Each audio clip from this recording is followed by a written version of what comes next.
What's going on, everybody? Welcome back to another episode of JaAR. JaAR, for those of you that may be new, stands for Joe and Amy Review. It's our weekly show where we review the magic stories as they're posted on Wizards' website. And this week we are here with the finale that's, again, not really a finale because they're not sequential stories, but still, it is the finale of the Ravnica Allegiance stories. This week we have The Ascension of Reza by Nikki Drayden. This is the story that focuses on the Azorius Guild, or the Azorius Senate, if you will. So, my quick review at the top of this one was, this was great. I really enjoyed it. I think I'll announce my bias because I've said it many times before. I am an Azorius, and we'll talk about this in the full review itself. I'm an Azorius at heart. This story, I think, did justice to the Azorius, no pun intended. And so I'm sure I enjoyed a lot of parts of this more than most based on my background and my experience, but I still think this was a very good one. What about, from a non-Azorius, Amy, what did you think of the story? I actually really liked this story. I thought that overall it was very good. Yeah, I mean, and that's... That's the quick review. Yeah. Okay. So, for the quick review, if you care about our opinions before going and reading the story, please go do that, because it was very good, and it's definitely worth a read. If you are new here, please feel free, if you do not know how to find the stories, check the description down below. We have a link to that story, and you can go read it for yourself. And we encourage you to do that, despite the fact that we will still, right now, be giving you a quick summary. So, quick summary of the story. We meet Reza, a Vidalcan of the Azorius Senate, a law mage specifically, and we start off with Reza in the law library. Excuse me. We find out that Reza has a mentor, Tagan, or Tagan, I believe it's Tagan, who is a Sphinx, and Tagan and Reza, or Tagan is also in the law library. We find out from Reza about something that it becomes important, much more important later on, known as the think tank jurisdictional fallacy, which references a tract of land that 4 or 5 different guilds, claim an ownership right of. That is the Golgari, the Simic, the Azorius, and the Izzet. And they are all claiming that they own that particular area, but it is currently owned by the Think Tank, which is kind of an offshoot of the Izzet Guild. Right. Because they're kind of disowned by the Izzet, but they still do Izzet-like things. So they're the ones who currently control it, but each of the other guilds that I mentioned think that they have an ownership of it in some way, shape, or form. And it has kind of become the equivalent of a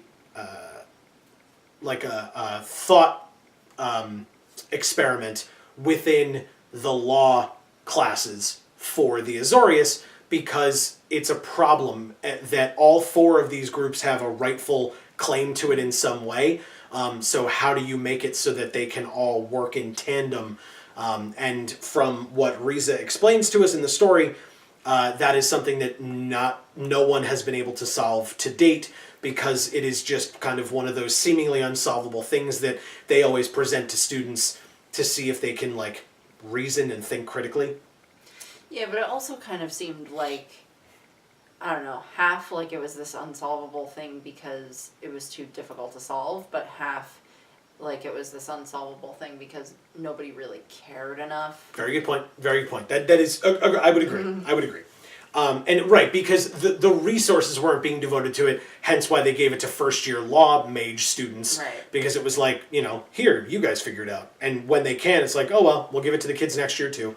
And that's kind of where it ends.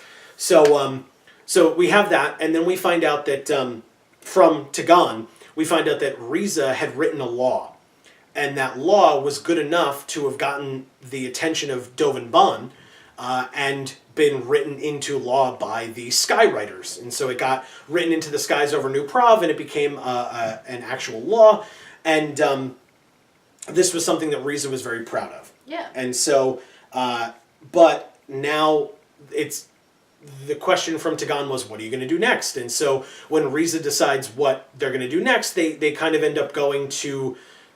they have to go to the historical archives to find some more information, which is away from where they are currently at this law library. And so Reza has to take a griffin to get there. And in flying there... Because, like you do. Yeah, of course. You just hop on a griffin and fly wherever you have to go. I do that every day. You don't do that? So anyway, Reza ends up getting on the griffin, flying kind of for the first time. Reza's a little hesitant to do it, but does it anyway. And flies off, and in flying off, comes upon some thopters. And the thopters kind of get shot out of the sky by a lightning bolt, which kind of unsteadies the griffin, and Reza falls, trying to steady themselves on a passing thopter, which works enough to slow their descent, so that when they fall further and land in a trash heap, it doesn't kill him, or it doesn't kill them. They just land, and are dirty and unhappy about it because Azorius and cleanliness and etc. And it's probably against the rules somewhere to be dirty. But the Vidalcan in general also just do not appreciate being unclean.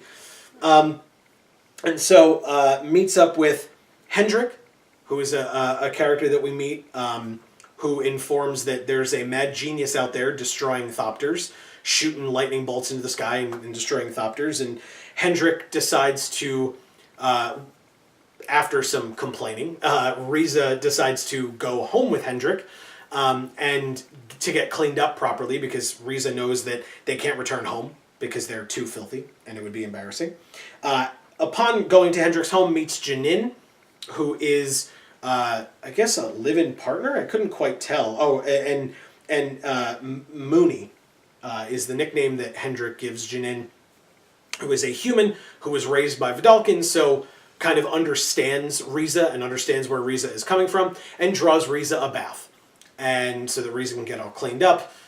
And then Janin takes Reza out and about, and Reza ends up in kind of a cramped space that they're not comfortable with, so they run outside. Excuse me. And in running outside, they get mugged by another Vidalcan.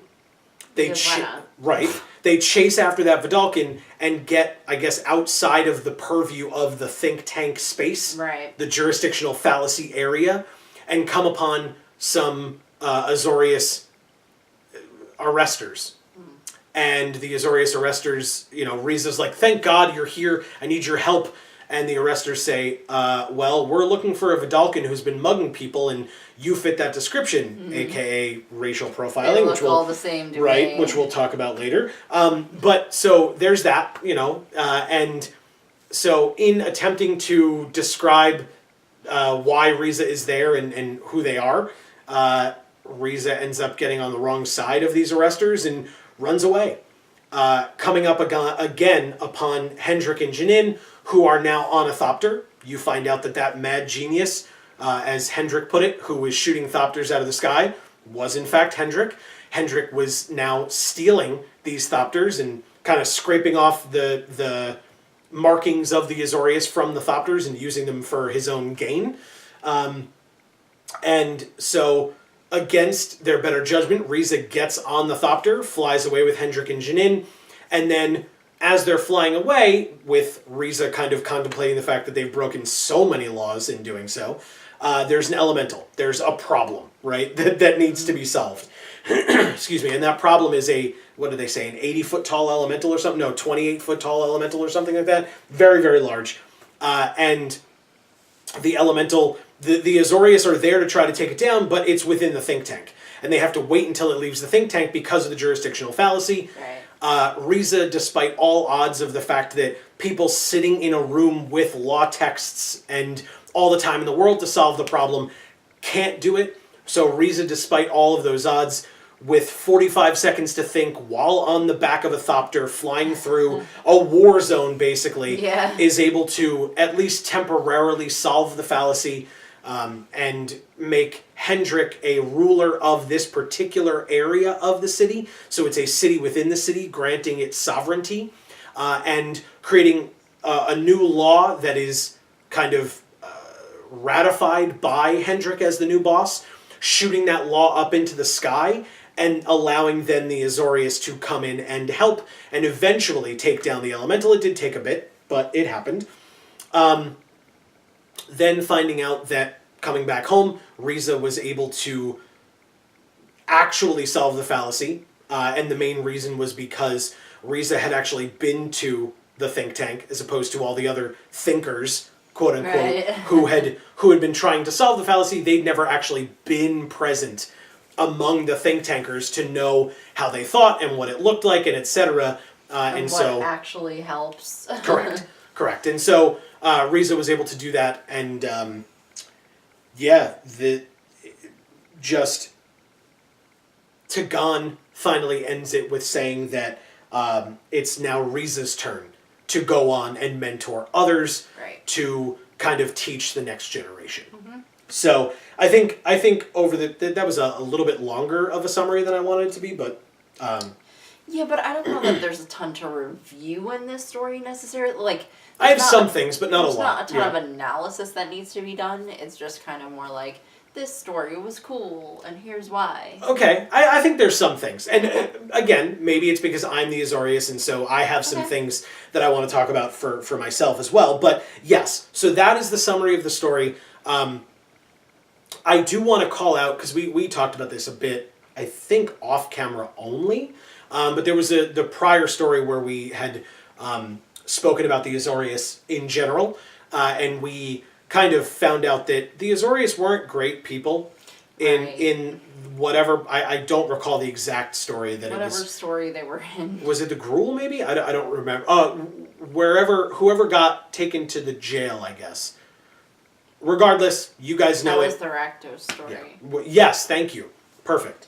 That they were not great. There were a lot of analogies that were being drawn from those Azorius that was very uncomfortable for someone who identifies as Azorius and outwardly says that they identify as Azorius, and then you go to that story and you're like, oh, so you identify as the one that is alluded to fascism, and it's like, It's like, no, that is not Nazi why. youth propaganda? Yeah, and it's like, Okay. no, thank you, that's not what I want. But this is the story where I can say proudly that I identify as Azorius, and to be honest, having nothing to do with Nikki Drayden, because we'll talk about that later. Nikki did a fantastic job. He always does. Right. Like I said, we'll get there. But this story, I was worried going into it.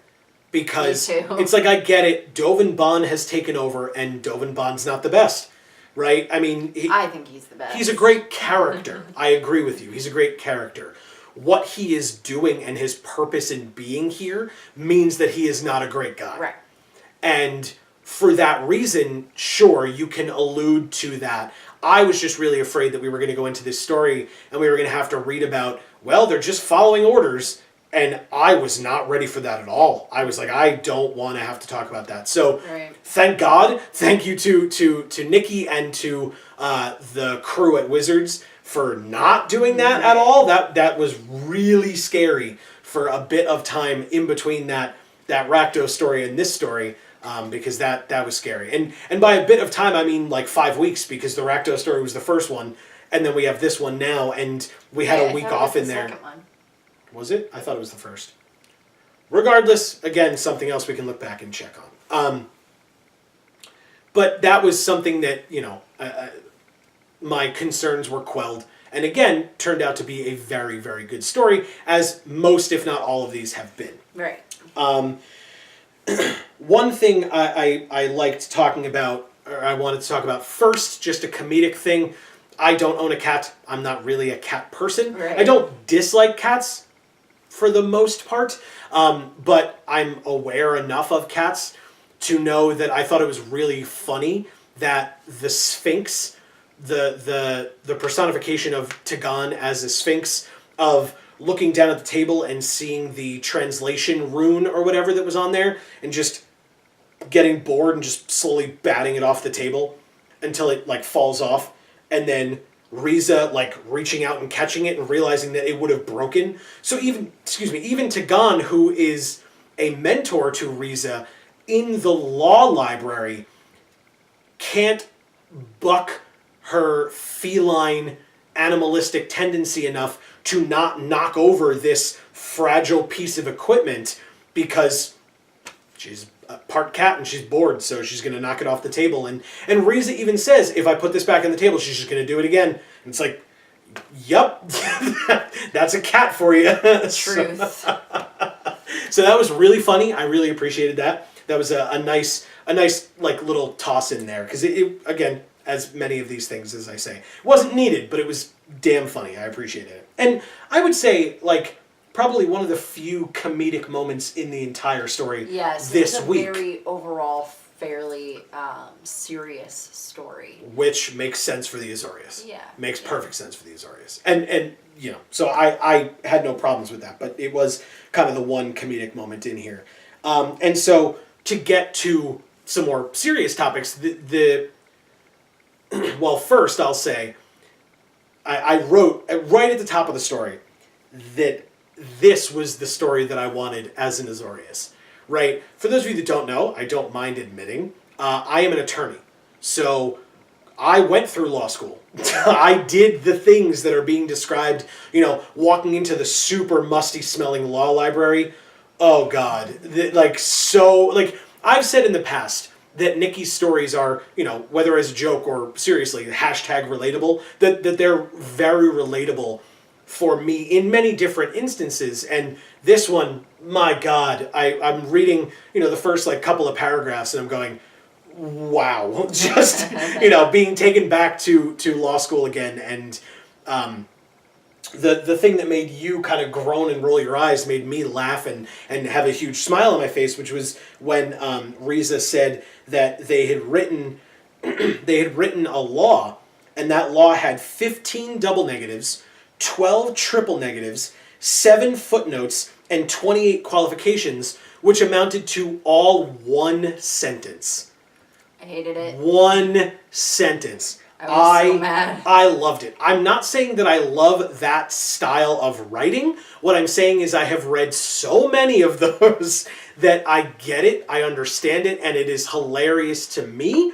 So I appreciated it. And that's why I said, you know, I wanted to state my bias up front that I am an Azorius at heart. It is what I am. And so I would not be surprised if there were others who didn't like this story as much as I did, because this is why. Like, one of the reasons why this story meant so much to me was because right off the bat, I was drawn in, and it was like, this Vidalkin is you, Joe. You did these things. And it was like, oh, okay, cool. I'm all about, you know, whatever. So there was that. And by the way, I will say, you know, with those 7 footnotes, you always read your footnotes.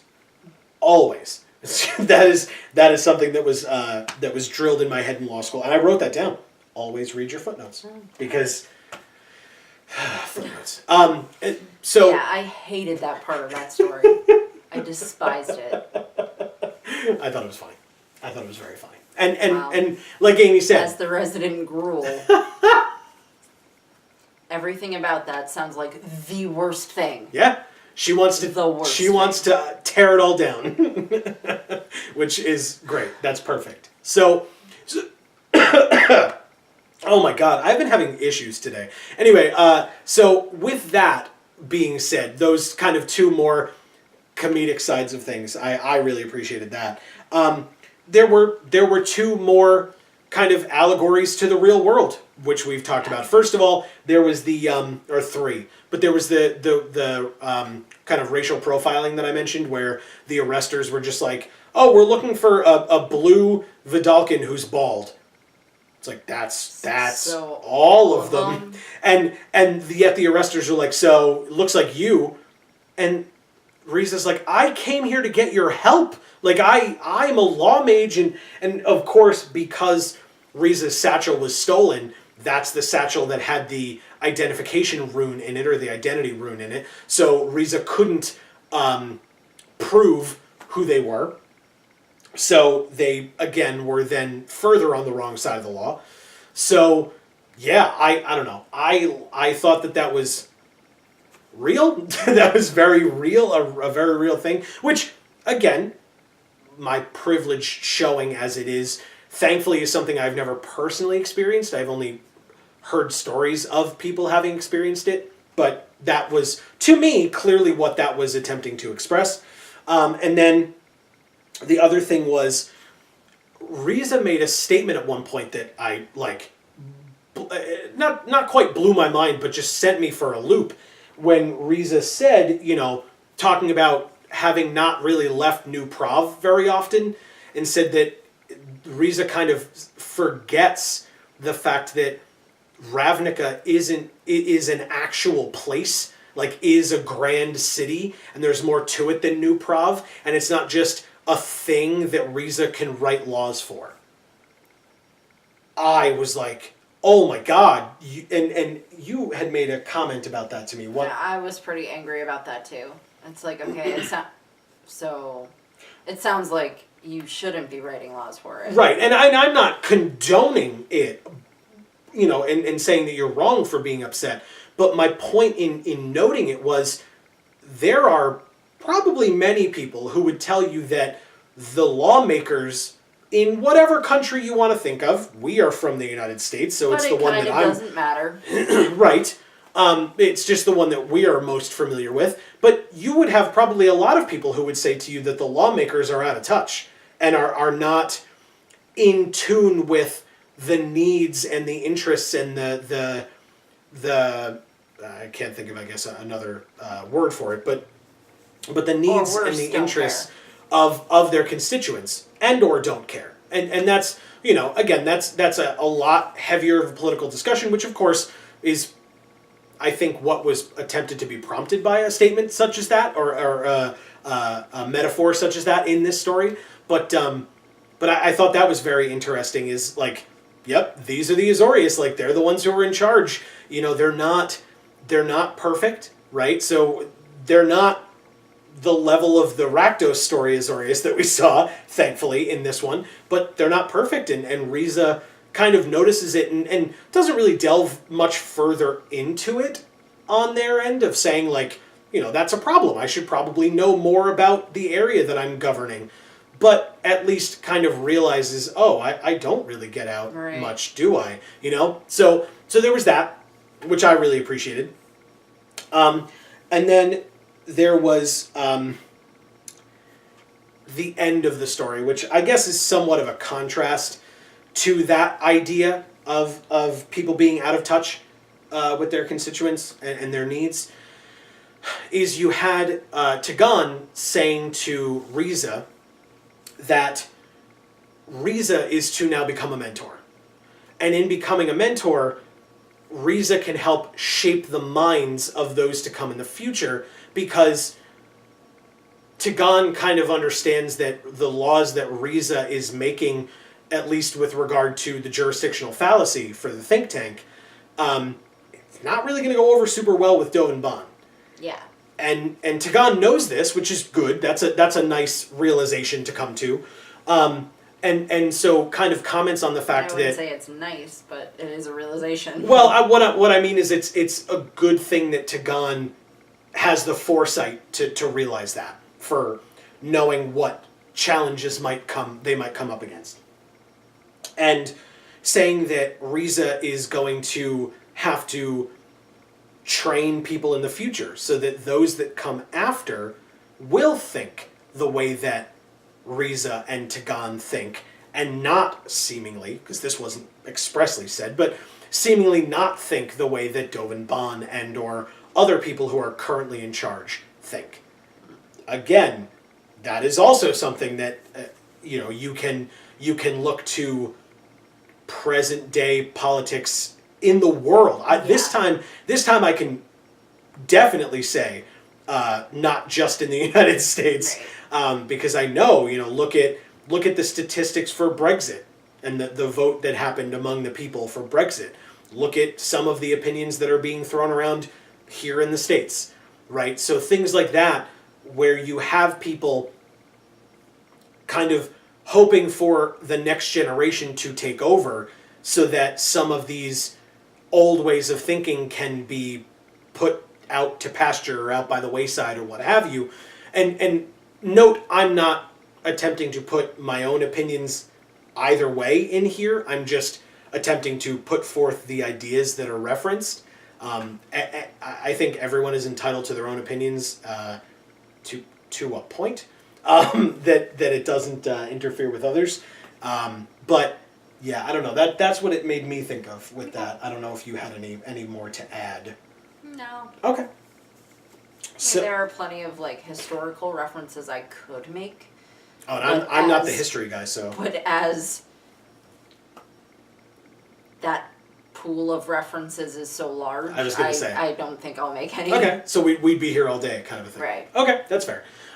So I guess the last thing I'll say is, as I mentioned, this is the finale. This is it for Ravnica Allegiance, which, first of all, for some housekeeping, means that next week, unless there is some other kind of a story that they have just not told us about yet, there will likely not be a JaAR. There will still be a Thursday video, but as we said in our update at the beginning of 2019, we will not be putting out JaARs for the sake of putting out JaARs, because that's rude to you guys who come and watch us loyally every week. But also, it's a lot for us right now.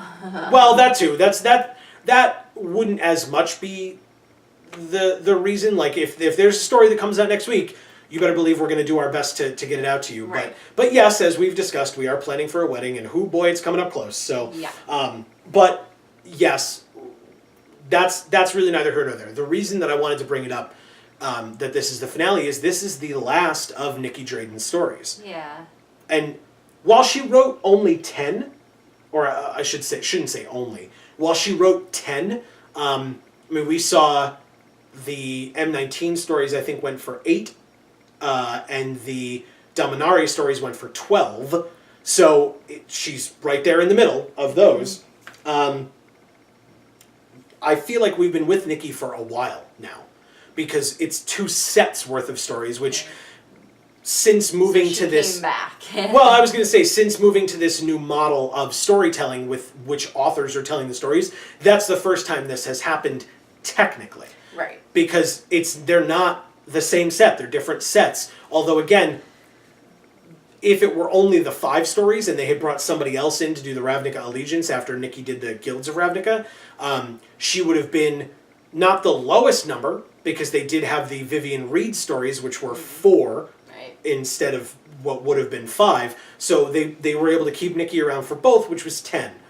I had a nice conversation with Nikki on Twitter. If you follow us on Twitter, if you follow her on Twitter, please do. Feel free to go check out that conversation. I really appreciated it. I got a chance to thank her for what she did. Yeah. Because honestly, in my opinion, right, as I said, I'm sure there were 1 or 2 stories that we didn't love. I know for a fact I didn't hate any of them. Right. That none of them were bad, in my opinion. Maybe 1 or 2 were not as good as the others. But I enjoyed, I think, each and every one of these for what they were, which was a not main line story, where you got to actually meet some of these, like, not even tertiary characters, right? Because these are characters that maybe we'll see again in the future. Probably not, because for some of them, their stories ended quite definitively.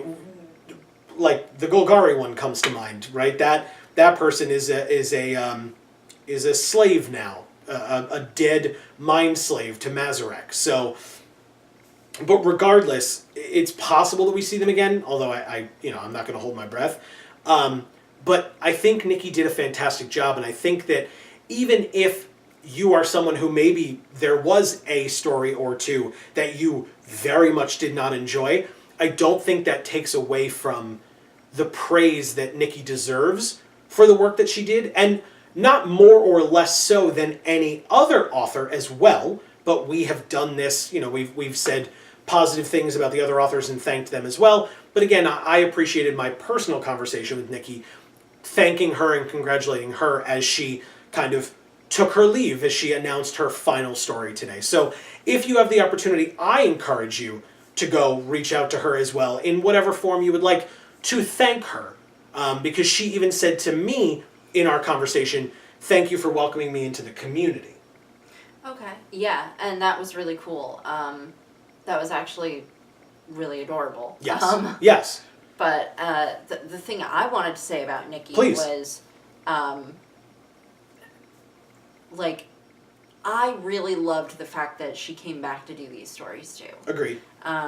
The thing that kind of sets Nikki apart in my mind is we got to see her evolve as a writer in Magic the Gathering. Correct.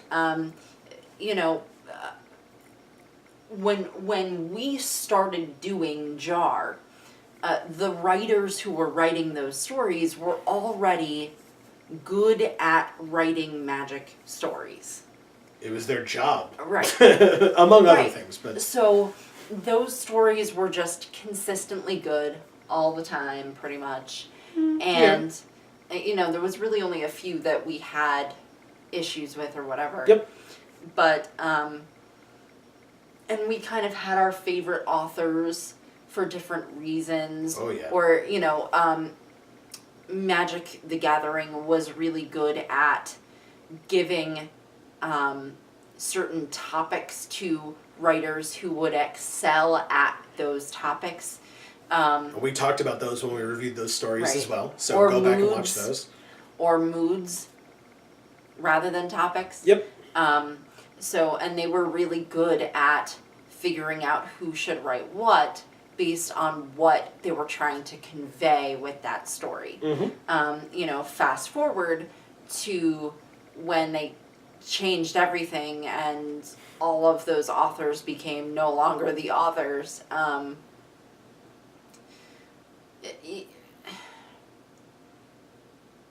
This is the first author that we got to see evolve, really, Okay.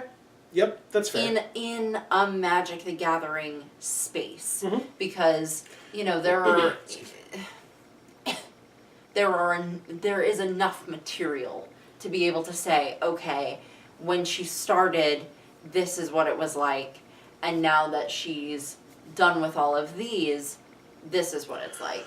We really got to see sort of a transformation, and if you recall, the first set of stories that she ever did, I remember sitting there thinking, okay, now she's finally, like, gotten into her groove. Okay. And I think that was, like, a Magic the Gathering specific groove. Okay. Like, there's no debating that she was a good author from the beginning. Mm-hmm. But being a good author and being a good author in Magic the Gathering are two different things. Mhm. And so I think it took her, I can't remember how many stories it was. I feel like it was, 5 or 6 or something like that. By the time I finally said, okay, now it seems like she's in her groove. This feels right and great. And then I remember that there was only a few more stories Mm-hmm. after that. And I remember feeling so upset about that. Like, I just wanted to hear more from her specifically. Right. Because I got to see this turning point that now I felt like we weren't going to get to actually enjoy. You know what I mean? Okay. Like, that turning point happened at a point where I was afraid, okay, now we're not going to get to hear from Nikki Drayden ever again. Right. Even though I'm right now really, really interested in hearing from her. Mm-hmm. And so then it was great to see her back on these stories because it really made me feel like, yes, like the story can continue now. Right. Right. It's not even the story, like the Magic story can continue now. Like Nikki Drayden's story as a Magic the Gathering author Mhm. can continue now. And Does that make sense? No, and I know I'm wording that kind of weirdly, but well, and it's interesting to me too because I think that there are other content creators out there who would be able to have access to someone like Nikki to be able to interview her and ask her questions. We are not set up for that currently. Even if she were willing, if we were to reach out, to do a Skype call or something, like that's a little bit beyond what we have time and or Capabilities equipment for currently. But maybe, hopefully, in the future. yeah. But what I would say is, if I had the opportunity to have somebody ask her a question, one of the questions that I would probably ask her is if she had time before writing the Ravnica Allegiance stories to hear feedback on her Guilds of Ravnica stories from the community. Okay.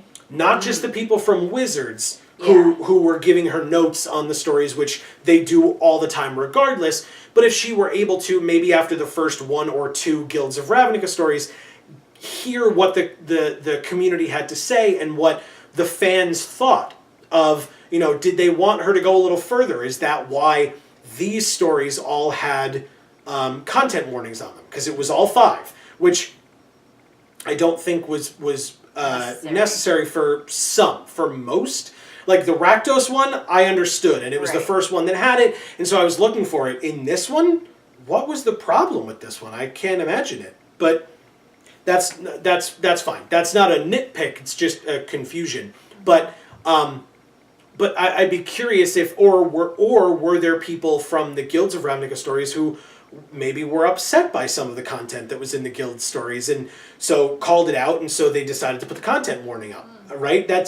I'm not sure, but I'm curious as to whether that growth that you referenced noticing was due to being able to flex to feedback, or whether it was because she had become more familiar with the mythos and the lore and etc., so that she could stop focusing so much on, let me make sure that I hit every beat that I'm supposed to hit, and I don't have any, like, let's say continuity errors or things like that plagued some of the earlier stories in this method of storytelling, this newer method of storytelling, and could just focus on writing in her style, which we loved so much. Right. And I say we as Amy and I hope some of you, most of you as well, but I don't want to speak for anyone. So, as always, since we're getting near the end here, feel free to let us know your thoughts on this story in particular, because that's important, that's what this video is about, but also because this was the finale, the last one, let us know what your thoughts were on the 10, all 10 in total of Nikki's stories for Guilds of Ravnica and Ravnica Allegiance down in the comments below, because personally, I think that would be a really good way to join Amy and I in showing off all of your... #Vorthos Pride. See, I telegraphed it enough this time. I feel like last time, or one of the other times prior, it was like, kind of came out of nowhere. Yeah, if you have something that you would like to say as sort of a wrap-up of this whole segment of stories, we'd love to hear it.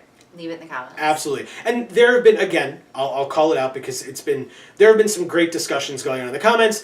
We try to, if we think it warrants a response, we respond. If we think it's a likable thing, we'll hit that like, and that thumbs up, because share your opinions. It's just kind of rhetorical. It's just kind of like a thought that somebody threw out there. Which is great. For other people to, absorb. Yes, and so then we kind of might not necessarily respond to that because we're just, absorbing.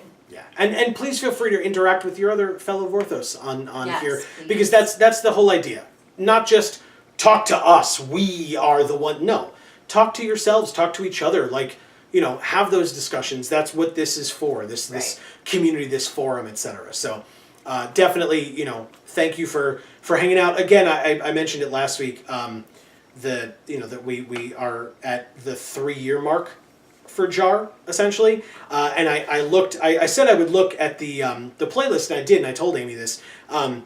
We have, last week was our 150th episode of JaAR, so I wasn't aware of that at the time, otherwise I probably would have said something about it, but now that we're at the finale, I'll say thank you for sticking with us for 151 now of these, and like I said, many more to come when the stories restart. I did see a little bit of talk about the Ravnica book, which originally when they announced it, it was just called Ravnica. Now it is appropriately called Ravnica War of the Spark, because now we know that the set is named War of the Spark, so they just had hidden that from us up until now, which makes perfect sense.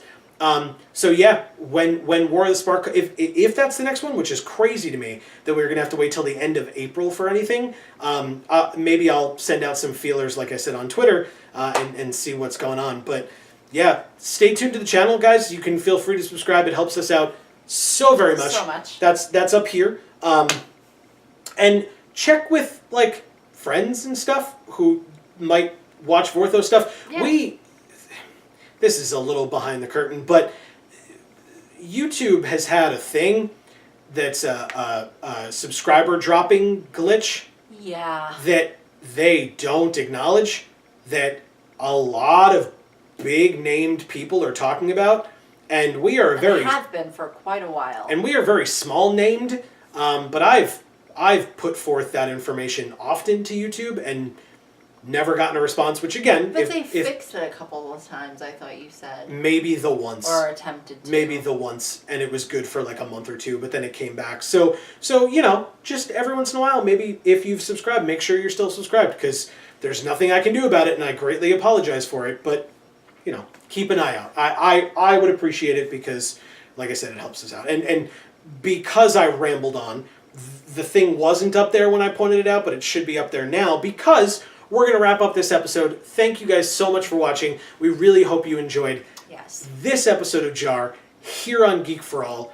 I have been Joe. And I'm Mimi. And as we always say, guys, in whichever video of ours you watch next, we will see you all next time. Thanks, everybody.